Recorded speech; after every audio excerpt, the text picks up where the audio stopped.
and welcome to another episode of the Call to Adventure podcast with me, George B. I hope you're all good listeners and watchers. So I recently got back from Sicily, scoping out a new rock climbing trip for you guys, and it was awesome. I can't wait to take some of you out there. The island is stunning with crystal clear turquoise water, giant cliff faces rising out of the sea, incredible Italian food, and stunning rock that you just stick to. So it was amazing.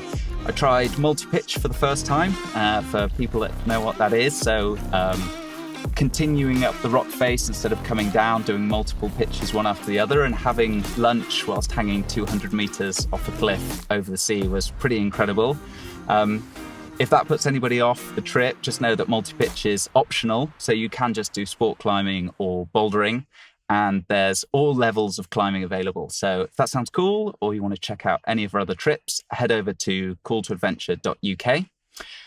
But now on to today's episode.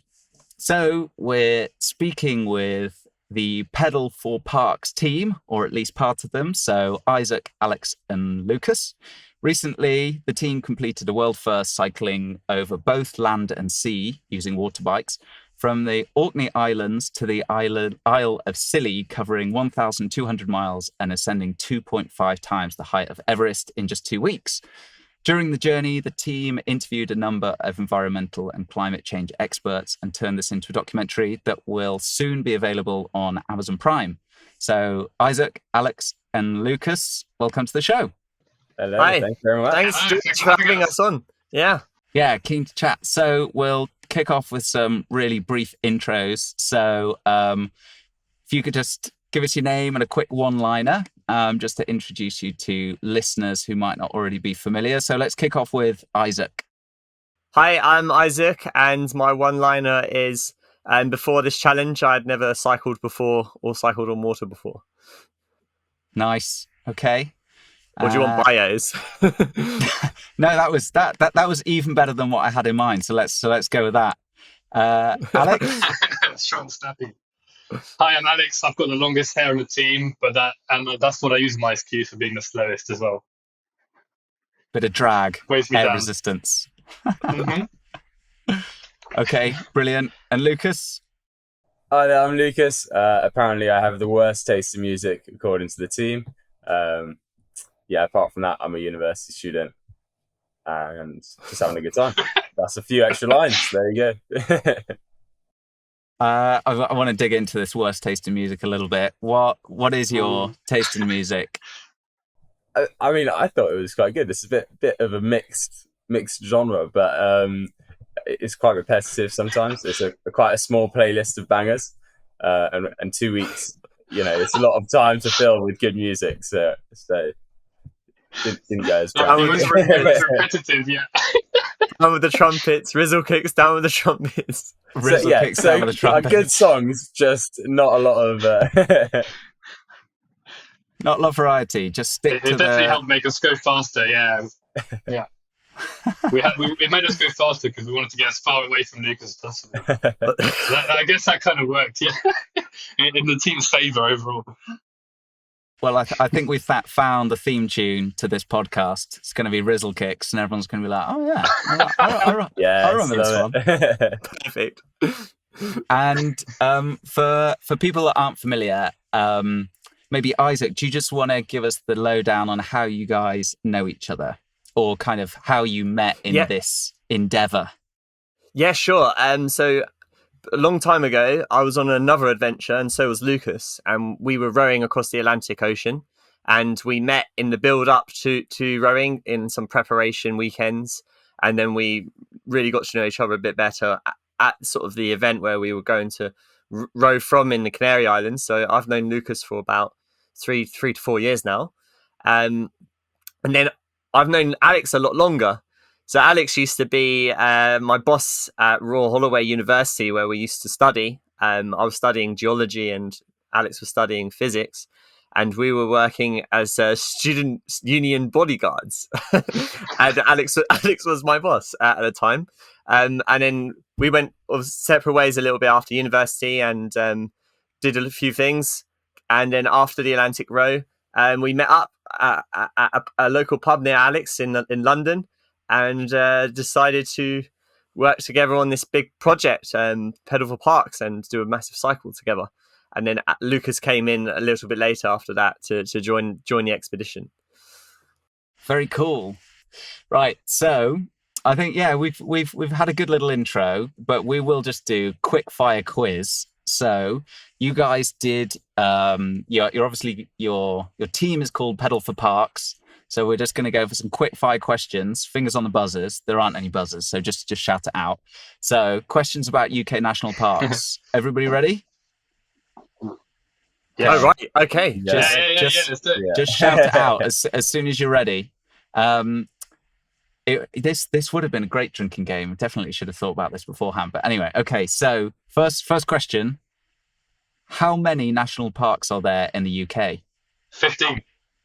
I think that was the question. Absolutely too smashed good. it. Cheers, guys. He lives and breathes this now. We Just reading about them. No latency on the line then. As soon as the quiz started, Lucas was in. Okay, question 2. Which is the biggest national park in the UK? Oh, was it? The biggest national park. Biggest national park in the UK. Yeah, Cairngorms. I think it's the Cairngorms. Yeah, correct. 2 out of 2, guys. Well done, everyone.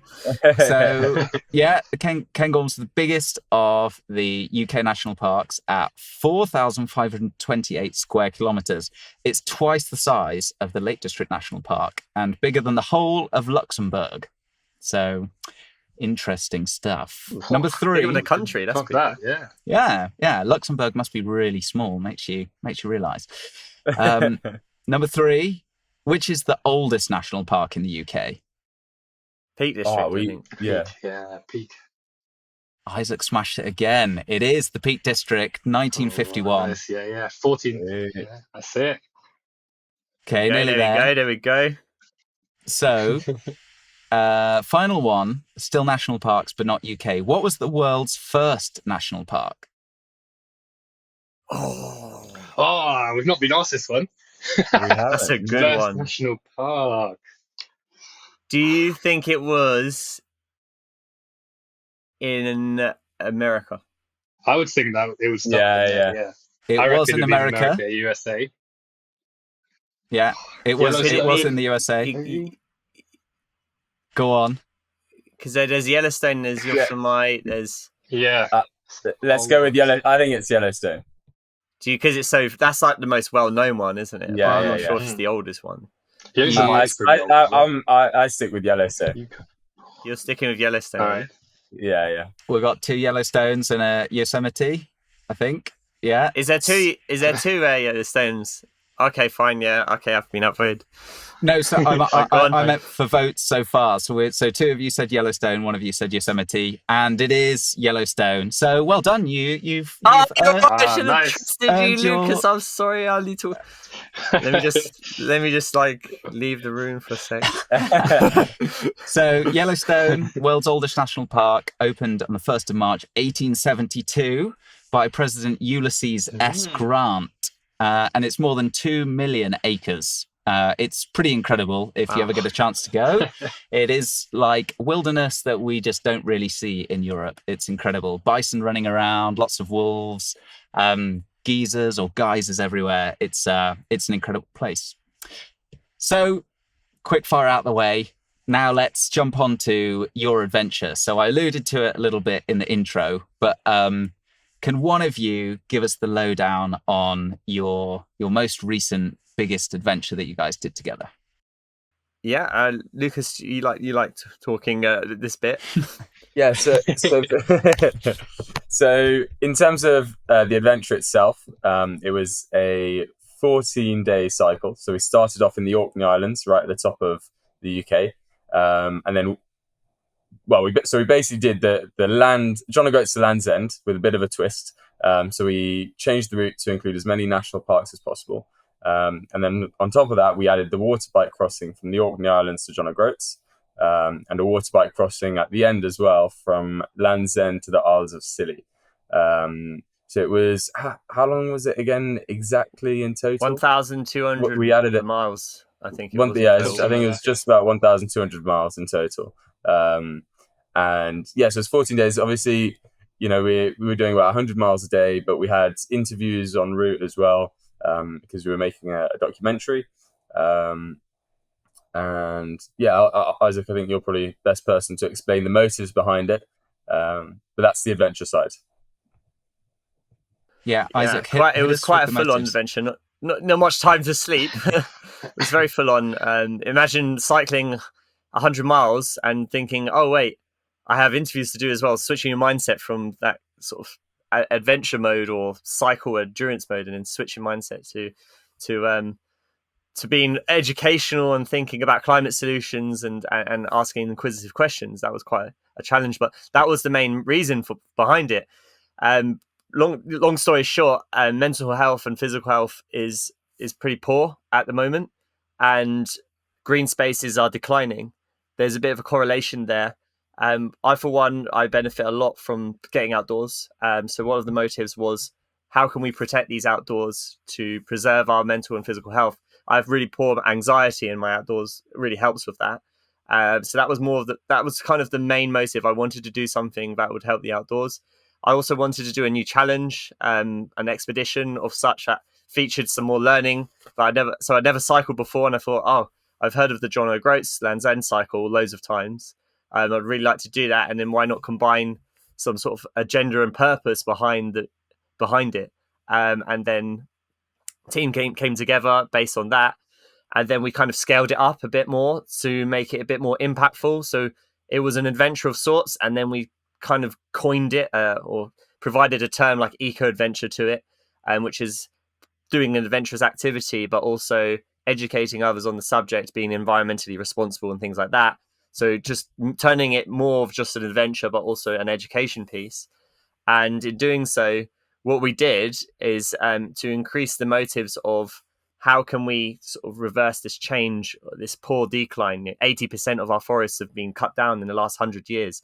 The UK is one of the least biodiverse places in the whole of the world. How can we go to other countries around the world and say you should do it like this when we're not even doing it ourselves? So the motive is, let's shine a light on all the positive climate solutions that are restoring and regenerating these spaces.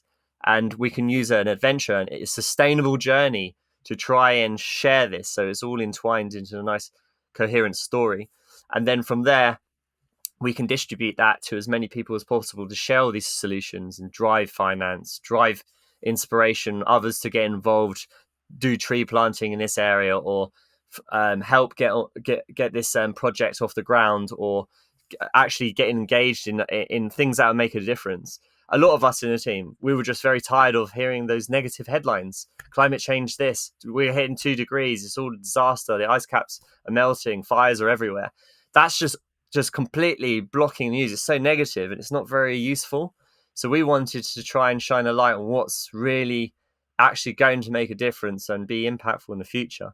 So that's where the motives come from. And if you think about preserving your green spaces and these green corridors, it's very important for your physical and mental health, isn't it? Because a lot of people in the pandemic, they resorted to going to these outdoor spaces to spend that hour of time outside to kind of get their head in the right space. So imagine if they disappeared. We're on the trajectory of that, which is terrible.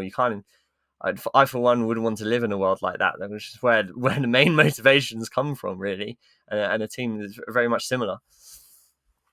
That was a mouthful.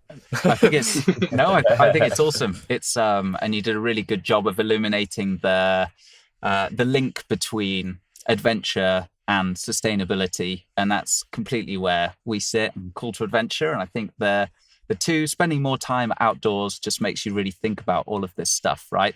When we used to be able to go ice climbing in Norway for X number of months, and now the season is cut a lot shorter, or you go up to Scotland and there's no more ski touring for the decent season. It really makes you appreciate what's going on in a kind of experiential way, as opposed to just facts and figures. And it can also, talking about carbon budgets and climate action tracker progress and the NDCs can all seem a little bit intangible. But when you go out into the real world and you actually see this stuff, then it really hits you very hard. And we kind of, one of our mottos is that we protect what we love. And I think if you can help people fall in love with the outdoors, then it makes people really want to take care of all the stuff out there, right? So it's kind of Trojan horsing in sustainability, because talking about climate change in itself can seem a little bit dry.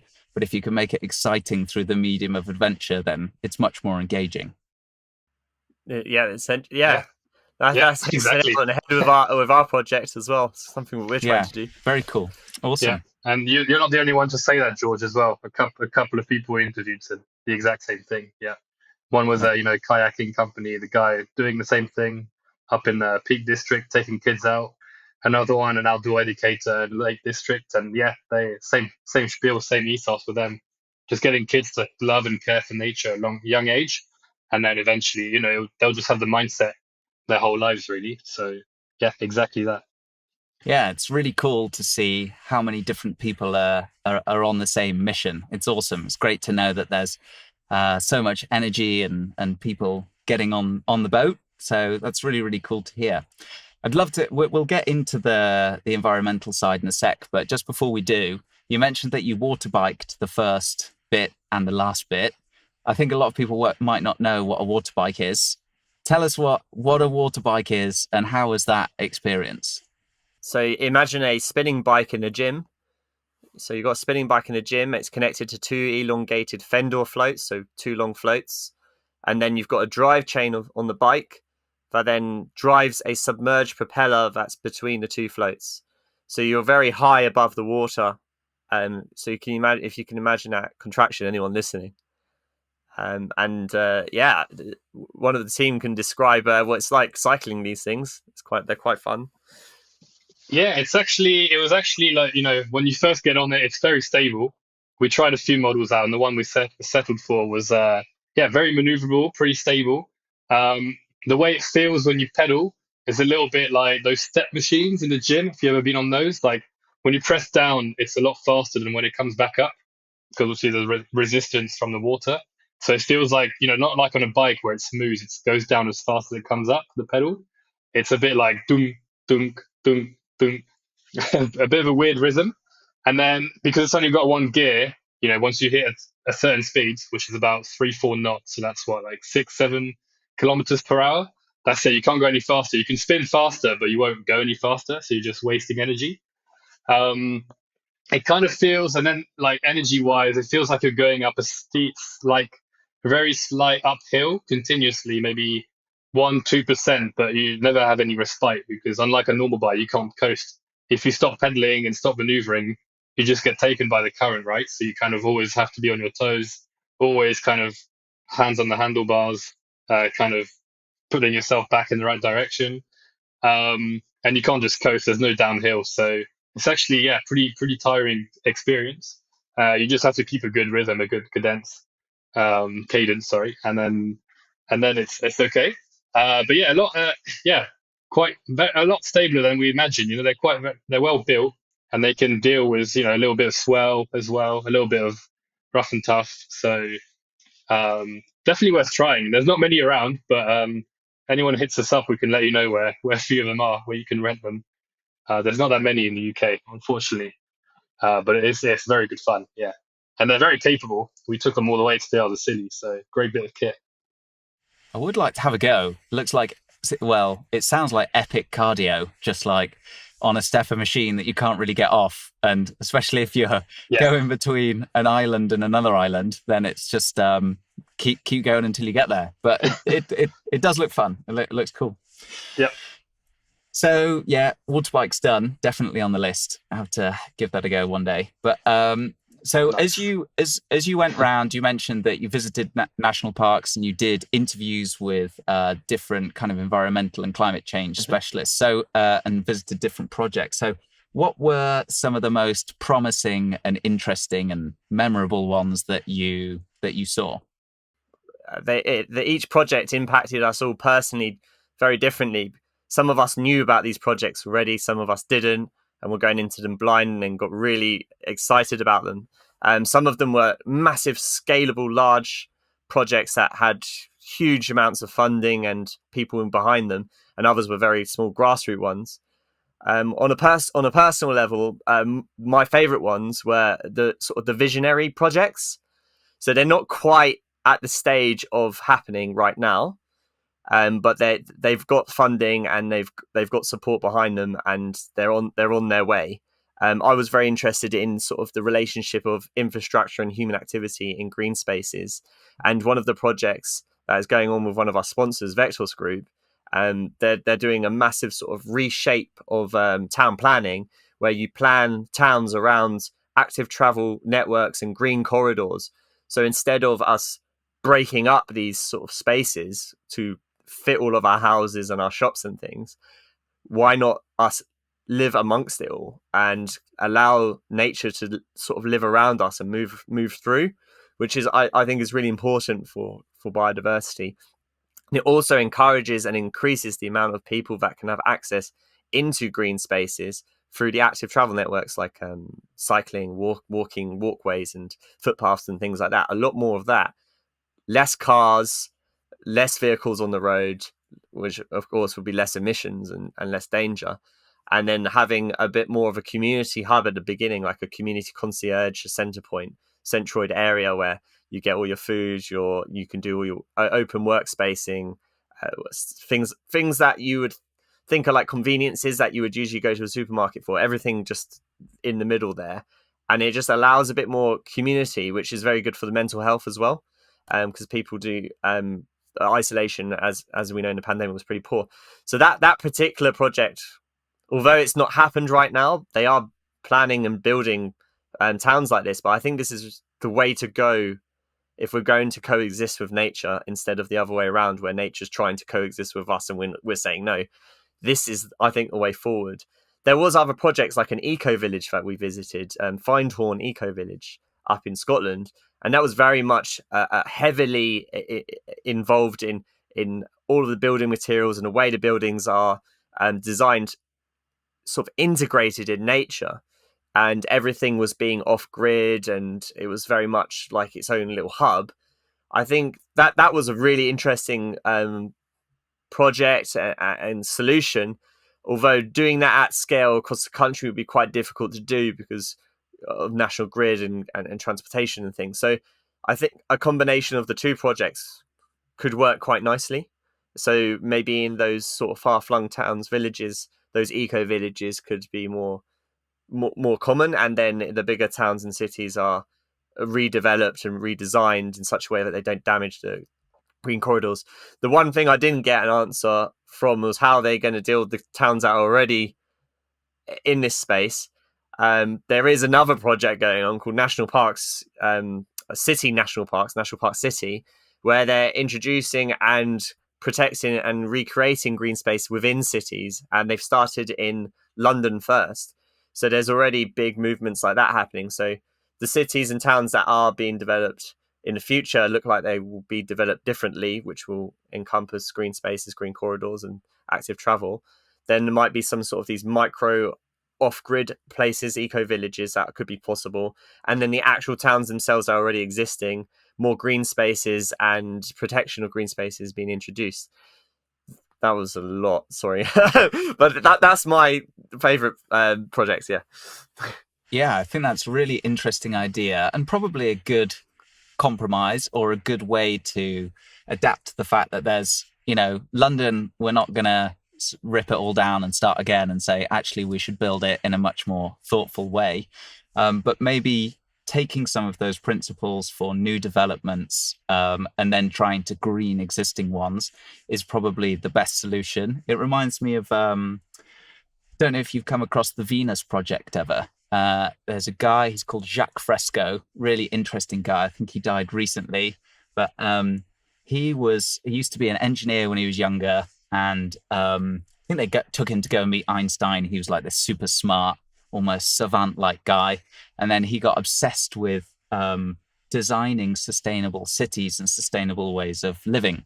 And there's a great documentary on him called The Venus Project, and it takes those similar principles that you just talked about. Like, if you if you have a community, why not put all of the resources in the middle and then have people live around the outside? And a lot of things, as we think about like the sharing economy and the circular economy, how often do you use something like a pneumatic drill? Well, probably maybe that wasn't a great example. Let's say a violin. You might play it for like 2 hours a week, but it doesn't make that much sense for you to use the resources and to spend the cash on an expensive violin if you're not using it very often. Whereas if you can pool the resources in the middle and then have people come in and use them and kind of check them in, check them out, grow food there, minimize transportation, it's a far more efficient way of building a city, or even just like standard permaculture approach, which is like working with the land and looking at, instead of trying to force the way that you want the building or development to be, you look at what is there naturally and then fit the building to suit that. And I think it's such an elegant approach, and it's amazing when you see places inspired by that. It works so well, and you think, yeah, that's exactly how we should do it. Like the water naturally runs this way, so this should be where we collect all of the water, or that all these gardens should be south facing, and we should double back gardens onto each other, and then people have more green space. And it's incredible when you realize how far we've come without kind of taking into account natural systems or natural processes. So I think projects like that are fascinating. How about the other guys? Alex, Lucas, did you have, how about a different project that you thought that was interesting? Yeah, absolutely. Well, all of them interesting in some way or other. I think I'll focus for this on the energy production projects we visited. So the first one we visited was in the Peak District. That was a very small one, community-led. That was the Saddleworth Community Hydro Project. And that was a brilliant example of reusing infrastructure that was already there. There was a big reservoir in Saddleworth, not too far from Oldham in the Peak District. Huge reservoir that had been built about 100 years ago. And that was to hold water to then power paper mills, which have long gone, basically no longer used to produce any paper in the area. But the damage was already done to the environment. So the people who were there, a group of community people, saw that there was actually potential to reuse what had already been built, reuse the water kind of drainage, the water, the power of the water coming down that they could control to power a turbine and then produce electricity for their homes. So that was quite ingenious. It only powers about 70 homes, what they have. It's actually a very small turbine, but it's all community owned. They rent the land from the local water management company, United Utilities, pay them a fee. And they've actually done such a good job with their turbine and the engineering. They've done most of that themselves with some contractors. They've done so well, like they're so efficient that a lot of bigger projects, hydro projects, have actually come to them and said, how are you so efficient? How do you make such high percentage gain from the water that comes compared to our massive projects? And they've had, scientists, researchers, engineers come there. So that was quite inspiring. And it's all community led, and they had like quite an amazing problem. They actually make too much money now that they have a community fund and not enough people applied for these local funds. So they actually have an excess, which they just pour into other community like improvement projects like tree planting, flower planting, improving various bits and bobs in the community. And they've been going for a little while now, I think almost, maybe 10 years, if not more. And they showed us around, and it's just really well done. They said, we wouldn't have created, a hydro project if the reservoir hadn't been there. But since the damage was already done and it was unused, we thought, well, we can use that, and it's still better than using coal or getting the electricity from the national grid. So they basically make their own. It goes back into the local grid and then into the national grid as well for any excess. So that was pretty inspiring. They just kind of just came together as a group and just started it, and then they sell to the people in the area who want that energy directly from them. And then on the opposite scale was in Orkney Islands, amazing place for renewable energy development in the UK. Hardly any of us had ever been there. I think only Isaac had been there and kind of really knew what was going on there. But there's a multi-million-pound project up there called the European Marine Energy Centre, EMEC. And basically what they do is they allow other big companies, other renewable energy companies to kind of test their products or their ideas live, like in the sea, kind of, or on various islands, plug into their infrastructure just to see if their ideas are viable. So you can do as many computer simulations and small, like scaled down models in the lab as you want, but until you've tested it in the real world, you're never sure if it's a viable idea. If it's, you might have an amazing project, but if you can't even place it in the water or can't even build the structure in the real world, then it's pretty useless. So, and we interviewed one of the projects there called Orbital Marine, and they have this device called the O2 that they've just this summer just deployed, and it makes energy from the tidal power.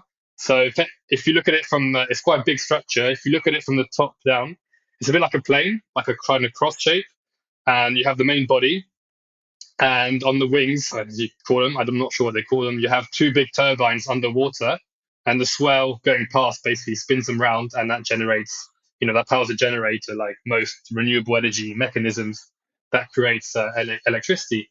And then what EMAC allows them to do is to plug into their infrastructure and then take the energy back onto land, and then that can be used basically. And they also use something that's not used so much yet. Is they've got this project called Surf and Turf, where the renewable energy they make is off the main island of Orkney. It's kind of on a smaller island, and basically their electricity infrastructure is not good enough at the moment. They're undersea cabling to export all of their electricity, so they actually have an excess of electricity. And so, what can we do? Because it's a lot of work to get the grid upgraded, a lot of money, and it's not just them. It has to come from the national grid and from Scottish government. So what we can do is try out hydrogen batteries. So what they do is the excess electricity, they convert it to hydrogen via, I think it was electrolysis. Isaac can probably yeah electrolysis, yeah, exactly, yeah. So electrolysis, convert it to hydrogen, and basically fill up big hydrogen tanks, which they then take on hydrogen powered trucks, take on a hydrogen powered ferry, and then bring back to mainland. And then on the mainland, they reverse the process of electrolysis, and it becomes electricity again. That goes back into the grid. So that was pretty innovative. There's not so much there. There's not so many projects, like that around. And they're working on a hydrogen-powered ferry, a hydrogen-powered plane, hydrogen-powered like truck that they already used. A lot of hydrogen, everything basically. So still, and there's a lot of money behind this project too. So, and a lot of European collaboration, which thankfully, even after Brexit, they haven't been affected. Like all of that's still going on. So it was pretty amazing to see all of that going on in a very remote corner of the UK. All this hub of activity, and just pretty awesome projects. Yeah. Very cool. Yeah, you don't expect beforehand there to be like a hub of experimentation and using hydrogen for these type of things. I mean, it's great for large vessels, right? Like planes, trains, and big trucks. But I certainly wouldn't have thought that all that stuff was happening at Orkney. So really cool. Can you go and visit any of these projects normally, or is it just because you guys were like, the Pedal for Parks boys, and they were like, yeah, you can come and see what's going down? I think you can. EMAC, you can. Yeah, EMAC definitely. Yeah, the guy we interviewed was like, is a doctor there, and is one of their communications officers, and they say they do a lot of work with local schools, especially do a lot of outreach, so to teach kids about what they're doing already in primary school. They tailor their content, what they present to them, but they do a lot of reaching out, to local kids, local schools, sixth forms, projects. I'm pretty sure, you can go visit their kind of headquarters there, and they have a lot of material online and that kind of thing as well. So, it's pretty awesome. Very cool. There we go. So we can tie in some adventures with visiting some of these too. And then, Lucas, favorite project that hasn't already been stolen by one of the other two? That hasn't been mentioned. Oh, don't worry. There's still so many cool ones. I'd say my favorite one is Agroforestry. So basically, it's a lot of the projects these days. They focus on new ideas, new concepts, new technology. But this is a really old idea that's was the way to do it hundreds, thousands of years ago. So basically, agroforestry is normally when you farm, you have your forest on one patch of land and your sheep and your cows and your chickens and all of that and your vegetables on another patch.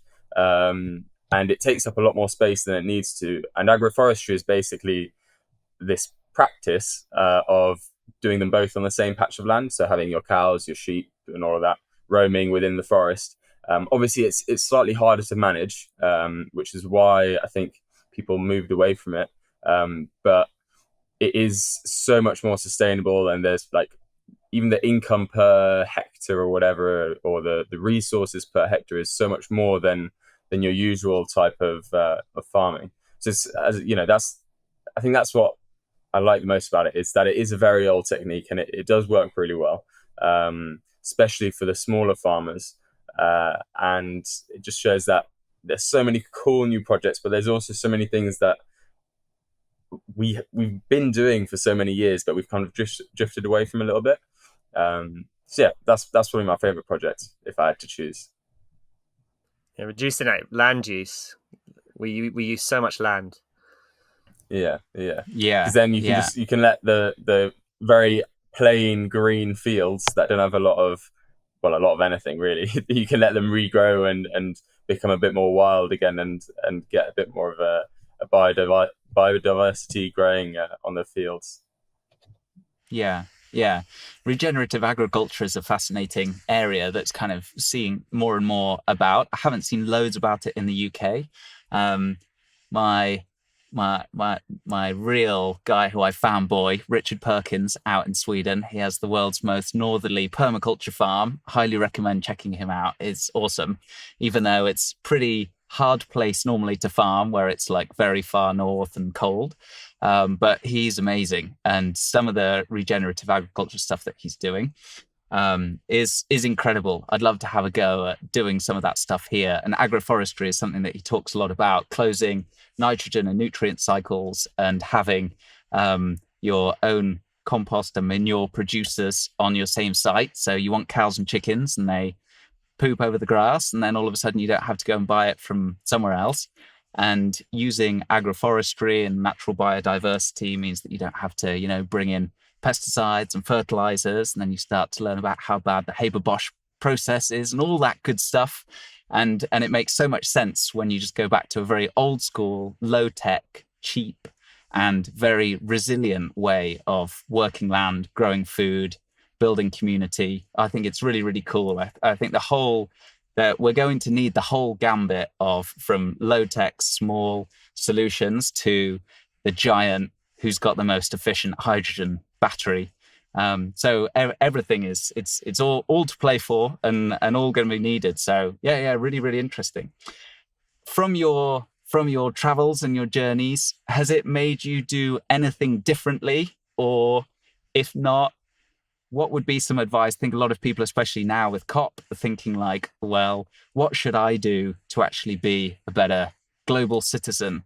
Are there any top tips that you guys have? What would be your one or two things if people are listening and thinking like, yeah, I would like to do a little bit more?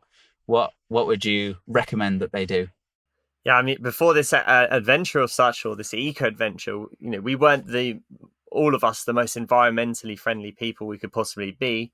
We've gone through a journey ourselves and learned a lot of new techniques and things that could make us more sustainable in the way we live our lives on a personal level, as well as also making an impact in a societal level. And one of the things, if you really wanted to make an impact, is we need to rise above the negativity in the press and shine a light on all of these climate solutions that are going on. Talk to people about them, research them, give them the time of day. And I mean, some of them might sound really visionary, but if you really delve into it and go into the tech and listen and understand, some of it isn't that far flung or that far away. It's very possible. It may just need a bit of funding or something like that to happen. So please don't write off things if it does sound a bit far flung. But yeah, that would be my main tip, is just let's try and get above the negative noise and shine all these positive solutions up. And then on a personal level, I've done a lot myself in trying to reduce my own emissions of such, traveling more by bike, doing less or face-to-face meetings in my workplace. My workplace, actually, we made the decision to get rid of the office, and although that's not so great for mental health and physical health at work, and we do communicate a lot over phone and screens, we do have the odd meetup here and there, but it obviously reduces a lot of your emissions as a company and things like that. Those are some of the personal things in my life I've been doing, and I've still got a lot more to do. I'm just doing one by one, because it can be a bit overwhelming trying to strip your life away and do everything at once. So just do one, do it well, then pick up another thing. Do one, do it well, pick up another thing, and then make a better life. Yeah, it's great advice, and actually one that I didn't think about. Just to kind of not to get drawn into the negativity, like the kind of wider meta point that's even more important. So I think that's a great one. But Alex, I think you were about to jump in, something tactical. Yes, tactical cuff. A big one actually was learning how to cook. So when I used to live just with my girlfriend, we didn't hardly ate out, because then if you consider the impact of outsourcing your food as well, it's not nothing, especially if you get it delivered. So learning to cook, and then if you want to move to like a less meat and less fish, just less animal in your diet, if you learn to cook, there's just so much more you can do. Because then when the meat or the fish the animal isn't the centerpiece of the meal, as it kind of is in our kind of European cultures at least, then it forces you to be a bit more creative. And there's actually so much online. Like it's not hard to find recipes, right? There's an abundance of recipes out there. That's probably the easiest thing to find now. And the other thing is to try and buy local. And that can be pretty hard. Like some areas I've lived in, it's super easy. Like right now I'm in France, there's a market just outside where my mum lives every day. You can buy local fruit and veg that people themselves, the farmers grow themselves and come and sell. In London, it really depends. For example, I normally live on the area you're in, but there's a lot of places that deliver these days. Even local farms, like in the borough I live in Sutton, you can get the community farm to deliver to you. They come by bike, things like that. Well, like I think they have an electric vehicle as well for longer trips. Try and make that effort as well, because the food tastes better anyways. I find when you buy local, or you buy from not from a greenhouse, basically. That's why I was like, coming back to France is just tastes a bit nicer than buying from Tesco's or any of the other Sainsbury's, any of the other big supermarkets, where it's all kind of grown in greenhouses, and it all looks perfect and stuff, but nutrient wise, it can be very poor. It's a lot of water, basically, a lot of filler. So that'll be my top tip for tonight. Yeah, learning how to cook and trying to source the food locally as well, because there's so much in the UK as well. Like we don't have to import as much as we do. There's so many good sources of food. It's a bit more expensive, sure, but then if you actually look at the price per amount of nutrient, you actually be quite shocked. It's actually a lot more reasonable and closer to the standard prices we're used to now. So that's what I'd say. Okay, awesome tip. Alex says move So to France. Lucas? get out of the UK. No. So myself, slightly on a different area. So I study engineering, as I said at the start, and I've started to kind of investigate a bit more into I guess the projects that we've looked at, and my dissertation now is focused on something very similar. So also trying to be a part of the solution, and it's a lot easier than you think. It almost happened by accident. I actually kind of chose my dissertation, and it happened to be exactly what this project was about. But there's also so many, not on a like educate, so not on a level of your degree or whatever, but there's also so many local projects that need support, and they just need hands and people to get involved. You have the rewilding projects where they're planting trees, or so many other great projects that are so easy to just like sign up for. People like want and need your help, and there's so many other great, amazing people. So even if you don't care about the environment, it's a nice place to meet other people. So kind of, get involved in some projects and meet some new people and save the world while you're at it. Awesome, love it. Some dating tips from Lucas. Go rewilding and meet some new people. Yeah, no, it's that'd be a new app, isn't it? Rewild with me. Adam and Eve style, yeah. Yeah, awesome. Very, very cool. Great stuff. So switching tack completely, you managed to get a lot of sponsors for your trip, just having a look at your promo films and things like that. I think a lot of people love the idea of going on expeditions and particularly at the intersection of adventure and sustainability, but some people just want to go on big trips, and sponsorship can be a really tricky thing to get. Any advice on people who are trying to go on any sort of adventure who are looking for sponsors?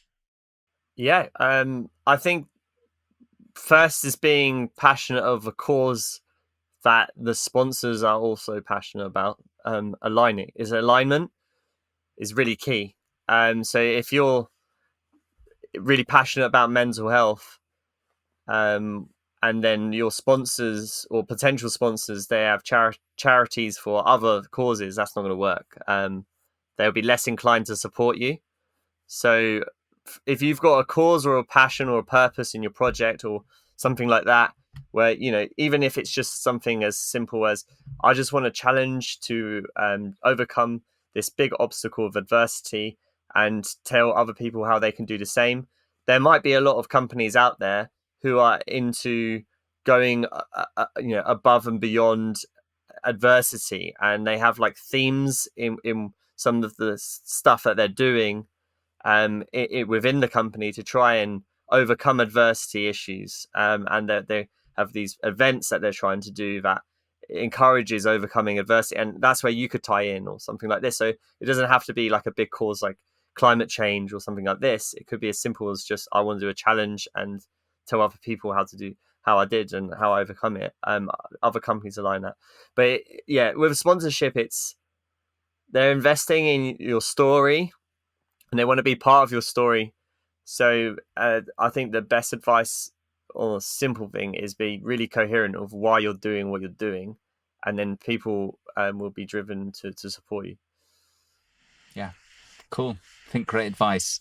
And do you have, as Pedal for Parks, any upcoming adventures planned, or are you still just hatching a plan? Yeah, I'd say hatching the plan. So the big adventure now is getting the film out there for sure. That's it. Cool. That's the big focus. When's that expected to drop, and where can people find it?